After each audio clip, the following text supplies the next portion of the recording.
Now, I'm not the best at being able to articulate my thoughts, so I wanted to begin with Jane Elliott, who is an anti-racism activist, teacher, and who created the eye color experiment in the 1960s.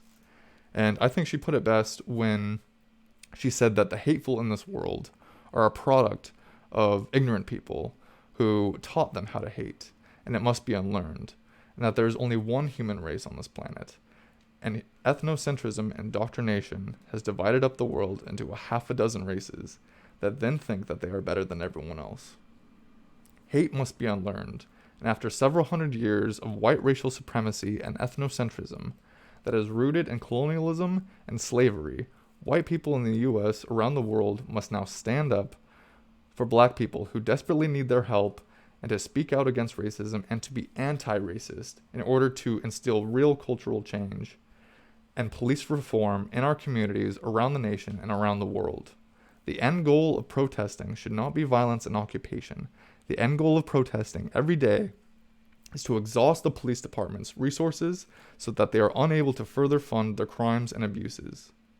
Next is demanding that your local city councils defund and demilitarize your local police departments and that they reallocate those funds back into the communities, which will then attack the root causes of many of these problems. Lastly, if you are a U.S. citizen over the age of 18 years old, you are obligated to routinely vote in every single city, state, and federal election like your life depended on it. Voting is one of the greatest rights that we are given, and it is the most powerful form of activism in our democracy.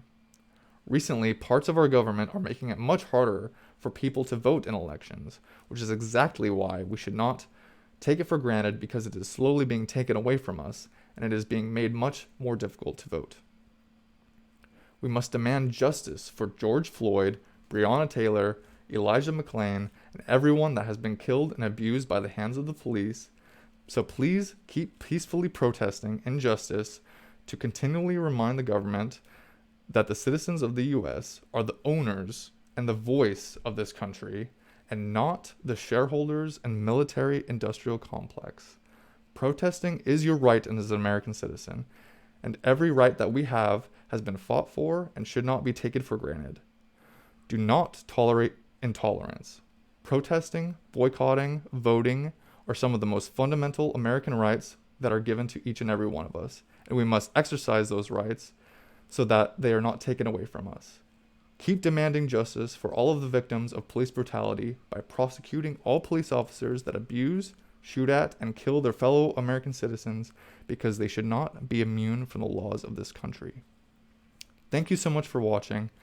Please continue to vote, donate, protest, volunteer, and support and love one another in the fight for justice against police brutality, and to make our communities better for everyone by reinvesting in them and attacking the root problems that affect them, rather than giving the police hundreds of millions of dollars.